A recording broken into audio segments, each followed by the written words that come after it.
Hello guys, nagbabalik tayo sa ating channel at para sa latest update guys. Sa mga nagre-request po ng update po ni Infinix guys, ito na. Ihahatid ko sa inyo ang latest update po ni Infinix pagdating sa kanilang mga model. Guys, ito yung kanilang Hot 50 Pro Plus, yan, yung manifest. At syempre yung kanilang GT20 Pro, yan, ang kanilang official gaming phone. At hindi lang yan guys, good news kasi dito kay Infinix guys, nagkaroon sila uli ng stock ng 045G, nagkaroon po guys. So meron tayong ma-avail ngayon sa kanila ng 045G kung naghanap po tayo ng latest model pagdating sa kanilang mga, kumbaga yung mga pinakamatataas na models. Ayan guys, ito umpisa na natin ang update natin dito kay Infinix para marami tayo guys mapag-uusapan dito. Syempre kung naghahanap tayo ng budget, tama-tama sa inyo to. Let's go guys, pag-usapan na natin. At ito po yung mga i-update natin sa inyo.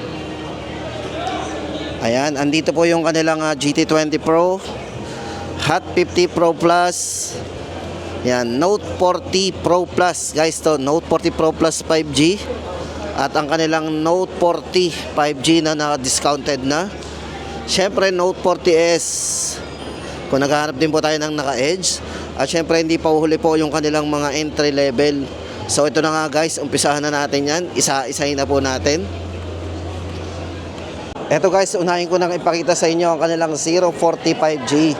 Sa mga tatanong ng latest model po dito kay Infinix, ito yung kanilang 045G.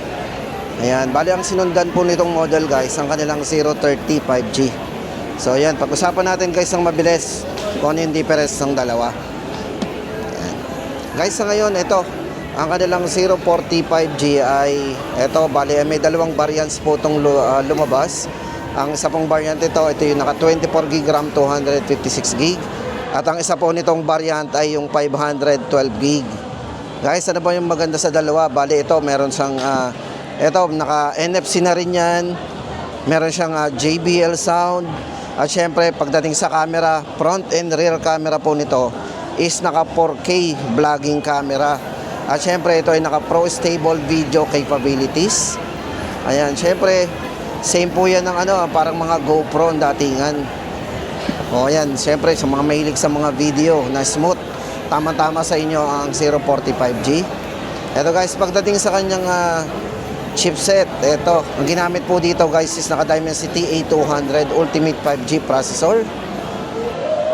Ayan, pagdating sa main camera, meron siyang optical image stabilization na merong 108 megapixel po na camera. At syempre, yung good news po sa kanilang bagong release na 045G, ito po ay upgradable ang OS po nito up to Android 16. O, diba? Hanggang Android 16 po yan. Para po sa presyo guys ng kanilang 045G, ito po ay 16,999. Yun po yung kanilang 256. At kung 512 naman po ang ating gusto, 1,000 lang po ang difference. 17,999 po yon. Yan. Tapos guys, ito naman ang update natin sa kanilang 035G. Ito guys, good news. Ang 035G po nila, yung nga lang, napaka-limited na po ng stock nito. Ito po ay bumaba na po ang price nito. Yung kanilang 21GB o yung may maximum na 21GB RAM, ngayon po ay na lang to, 10,999. So pagdating sa chipset guys, ang kanilang 035G, yan, balikan po muna natin. Ito ay naka MediaTek Dimensity 8020 5G processor. Pagdating sa screen refresh rate na napakataas na 144 po ang kanyang screen refresh rate. Sa charging, naka 68 watts. At meron siyang 5,000 mAh battery. Yan. 108 megapixel din po ito pagdating sa kanyang camera. So napakalinaw din po ng camera nito.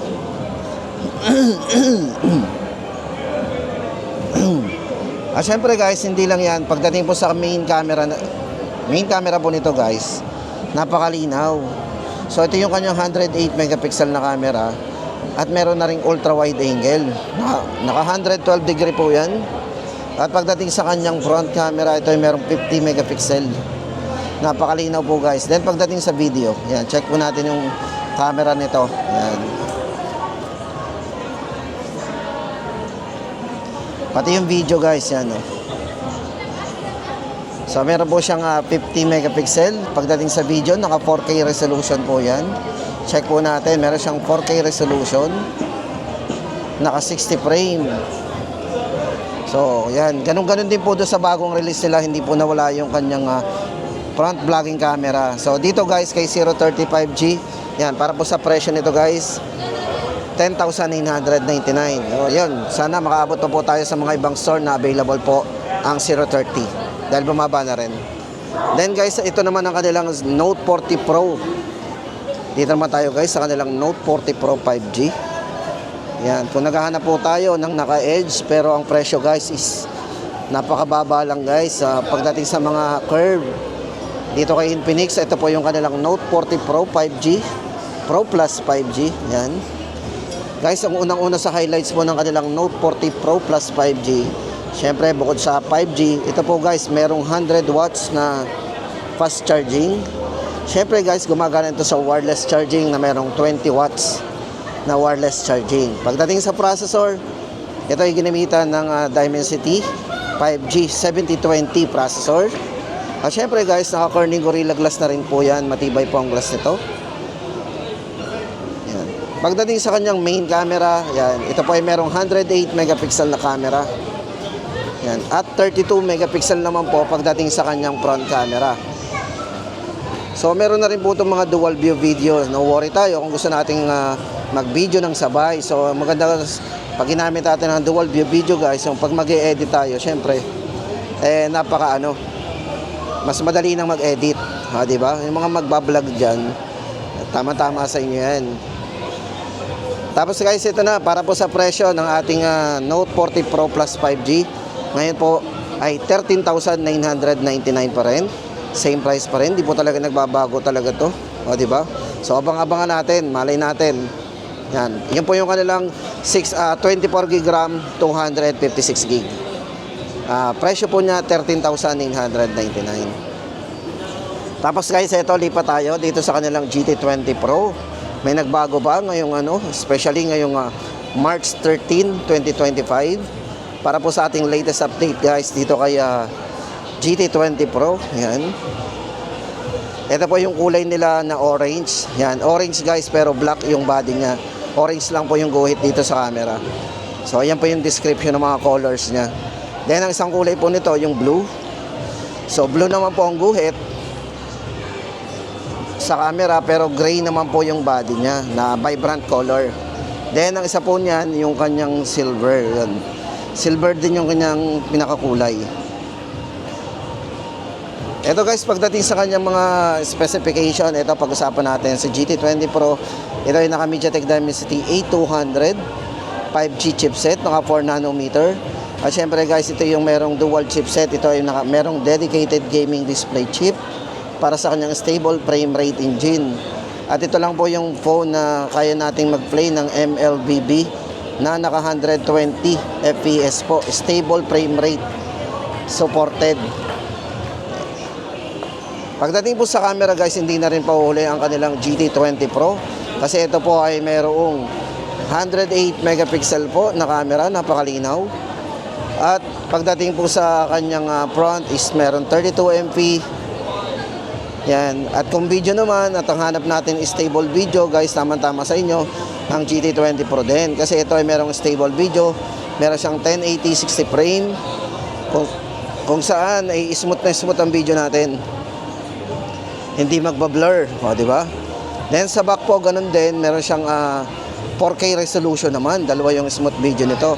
1080p at isang 4K resolution. Check natin yung 4K. Naka 4K resolution tapos naka 60 FPS o 60 frame per seconds. Ayan, so kaya smooth yan, napaka-smooth. Hindi nagba-blur. O yan na guys, para sa latest update po natin, 15,999 GT20 Pro 5G. Yan. Then guys, ito naman ang isa nilang Hot 50 Pro Plus. So para naman dito kay Hot 50 Pro Plus guys, ang maganda dito, ito ay merong napakanipis na design para po sa kanyang 3D curve. 120Hz na rin po yung screen refresh rate at AMOLED display na rin. So napakabibid na rin po ng display nito. At ito po ay napakanipis kasi ito ay naka 6.8 mm. Ang kanyang 3D curve slim edge design. Then pagdating sa chipset guys, ito ay ginamitan ng Helio G100 processor at naka 33 watts fast charging na din. So kung naghahanap lang din tayo ng manipis at napakagaan, pero no worry guys kasi kahit manipis ito, metal frame po yan. Matibay naman po yung frame niyan. O di ba? Pagdating sa security, ito po yung naka-AMOLED display na rin at ang kanya pong screen security ay nandito na po sa screen. Ayan. Para po sa presyo guys ng kanilang Hot 50 Pro Plus, ito po ay 8,699 dito guys yan sa Lipa City. Then ang kulay po nito, ito yung gray, black, meron din po itong mga purple. Yun nga lang guys, limited lang yung kung ano abutan natin. Meron din itong pink and gray. Yung pink and gray po nito guys is leather. Naka-leather po yung type ng likod nito. Yan. Presyo po natin, 8,699. Tapos guys, punta na tayo dun sa kanilang mga budget naman. Eto, pag-usapan naman natin yung iba pang mga model. Tapos guys, ito na, umpisahan na natin ang mga budget po ni Infinix naman. Guys, ito, hawak natin ang kanilang Smart 9. For Smart 9 guys, ito, may dalawa tayong variants na hawak ngayon. Ang hawak po natin ay isang 64GB at ang isa ay 128GB. So ito guys, bago tayo pumunta doon sa presyo guys, ito, pag-usapan muna natin ang kanilang mga specification guys. For Smart 9 dito kay Infinix, ito yung mayroong budget po na mayroong mataas na chipset guys, kasi ginamit dito, ito ay naka MediaTek Dimensity G81, o diba? Para po sa size ng screen, ito ay mayroong 6.7 inches na naka punch hole display na with dynamic bar. At ang maganda po sa kanya, ang bago sa kanya, meron na rin itong 48 month of performance with fluency protection po yan. Pagdating sa speaker, yan, ito ay naka dual speaker na rin. At meron na rin itong 5,000 mAh battery. So guys, matagal din ang battery natin dito. At kung camera naman, meron na rin siyang 13 megapixel po para sa kanyang crystal clear camera. Ayan. Siyempre matibay dito po, matibay din po itong kanilang budget po na to si Smart 9 pagdating sa durable. Ito kasi ay meron, ito ay na rin, drop resistant na rin. Para po sa presyo guys, dito sa 64GB nila, 3,699 at sa 128 naman natin ay 4,399. Tapos guys, ito kung naghahanap pa rin naman tayo dito kay Infinix, baka naghahanap po tayo ng Smart 8 Pro para po sa latest update natin sa presyo ng kanilang Smart 8 Pro. Itong variant na hawak natin guys, ito ay merong mataas na RAM. Ito yung naka 16GB RAM 128. Para po doon sa mga ibang variant, wala na po. Ito na lang po yung medyo available na natin. Guys, ano po meron dito kay Smart 8 Pro? Guys, una, ito yung naka 16GB RAM 128. Tapos pagdating sa camera, meron na rin itong malinaw na camera, 50 megapixel po para sa dual camera with ring flashlight po yan. Pagdating sa screen refresh rate, naka 120, naka 90 Hz po yung screen refresh rate nito. Battery po, 5,000 mAh battery, naka type C na rin ang charging nito. Then meron din siyang 200% volume, so may malakas na volume din. At pagdating sa security, ito ay naka side fingerprint. Okay? Para po sa presyo ng kanilang Smart 8 Pro, 4,599. So ayan guys ang mga bill natin. Gusto natin ng na kanilang Smart 8 Pro yan. Then guys, next ko ipapakita sa inyo ang kanilang Hot 50i. So ito guys, sa mga naghahanap ng Hot 50i, meron sila ditong tatlo na pwede nating pagpilian ang kanilang 128 na variant. At yung dalawa po, 256. Ang isa po ay 8GB RAM 256. Ang isa po ay 16GB RAM 256. So ito guys, bago tayo pumunta sa mga presyo ng tatlo na to, ay ito guys, pag-usapan muna natin yung specification po ng kanilang Hot 50i. Guys, dito kay Hot 50i, unang-una, size ng screen, naka 6.7 inches. 120Hz po yung screen refresh rate nito, napaka-smooth na rin para sa kanyang punch hole display. Then, meron na rin tong 48 months of fluency protection. Pagdating sa charging, 18 watts fast charging na din kasi ito ay consider as fast charging na po kasi naka 18 watts. Then, kung camera naman guys, malinaw po ang camera ginamit dito kasi ito ay naka 48 megapixel na rin. At ang volume po nito guys, napakataas, 300% volume po yan. At naka dual speakers. O, diba? Yan, para po sa presyo guys, unahin natin ang 128. Sa 128 po nito, ito ay 4,999. Then ang kanya na pong 8GB RAM 256 5699 at yung 16GB RAM 256 6299.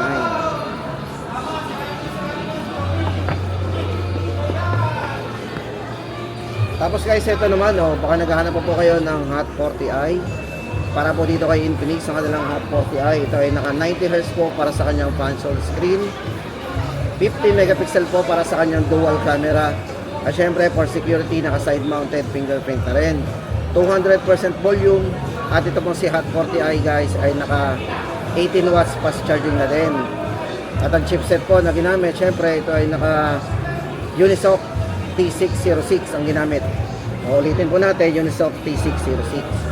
Then ang RAM po nito is naka 16GB RAM nga po, 16128 internal storage. Presyo po nito guys, yan, para po sa presyo ng ating Hot 40i, 4,799.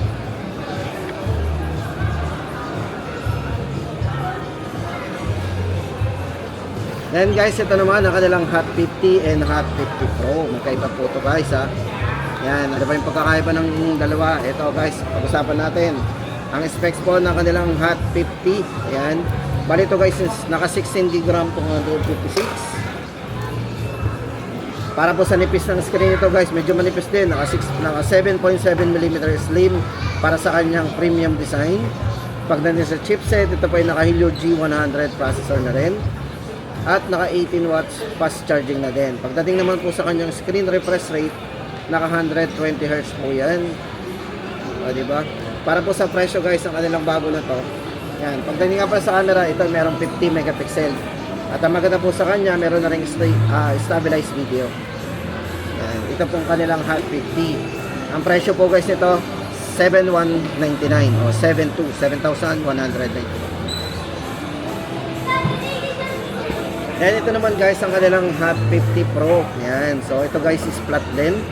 Para po sa ating latest update sa presyo ng kanilang Hot 50 Pro. Yan. Atin muna pag-usapan ang kanilang specs. So ano bang meron dito guys? Unang-una dito guys, ito naka-AMOLED na po ang display nito. Yan. AMOLED display. So mas vivid po ang display ng kanilang Hot 50 Pro. Tapos ito ay para po sa RAM and ROM, meron siyang 16GB RAM, 256GB. Internal storage, naka Helio G100 pagdating sa kanyang chipset. O, diba? Pagdating sa charging, naka 33 watts fast charging na din. So ayan, para po sa ating presyo guys nito, 7,700 o 7,699. Tapos guys, ito naman, kung naghahanap po tayo ng Note 40 Pro, tatanong po ng Note 40 Pro dati ng 4G, wala na po yun guys. Ito na po yung pumalit sa kanya. No-worry tayo kasi kung naghahanap naman tayo ng 4G ng Note 40 Pro, ito po yung kapareho ng design ng Note 40 Pro na 4G. Ito po yung kanilang Note 40S. Bali ito ay meron na ring 16GB RAM, 256GB internal storage. Pagdating sa camera guys, naka 108 megapixel na rin ang camera nito. At yan, syempre nga po, ayan, maganda dito, in-display fingerprint. So para sa security, nasa screen na. Para sa ito guys, na 20 watts na rin po sa wireless charging, gumagana. At pagdating sa chipset, ang ginamit po sa kanilang Note 40S is naka Helio G99 Ultimate. At syempre, hindi mawala yung sounds ito, sound by JBL. Para po sa presyo, Note 40S, 9,999. Tapos guys, ang huli sa ating listahan, ang kanilang naka-sale, yan. Sa mga naghahanap ng markdown, ang ganda na po nito. Kasi kung naghahanap tayo ng mataas na internal storage, tama-tama may recommend sa inyo to. Kasi si Note 40 5G ay merong 512GB internal storage. At kung RAM naman, naka 24GB maximum RAM yan. At sound by JBL din. Maganda yung sounds yan. At syempre kung processor naman ang pag-uusapan natin, naka Dimensity 7020 5G chipset ang ginamit dito. At pagdating po sa charging guys, ang wireless charging nito ginagamitan ng 15 watts na wireless mag charge. At syempre yung kanyang bezel-less guys, yung design nito. Napakanipis ang bezel nito kasi ito ay naka bezel-less, 120Hz po yung screen refresh rate. Yan. Kung camera, 108 megapixel po ang camera nito. At meron na rin pong dual view video at meron na rin stabilized video pagdating sa camera ng front at saka ng back kasi ginamitan po siya ng 1080 60 fps. Para po sa presyo guys, ito dating 12,999, naka-discount po tayo ng 3,000. Ngayon po 9,999 ang kanilang Note 40. Syempre guys, 5G, Note 40 5G, 512GB. O ayan guys, ang ating latest update dito kay Infinix. Sana ay nakatulong po tayo sa inyo, sa mga naghahanap po dyan ng mga naka-on sale, siyempre, at yung pa pang mga budget phone.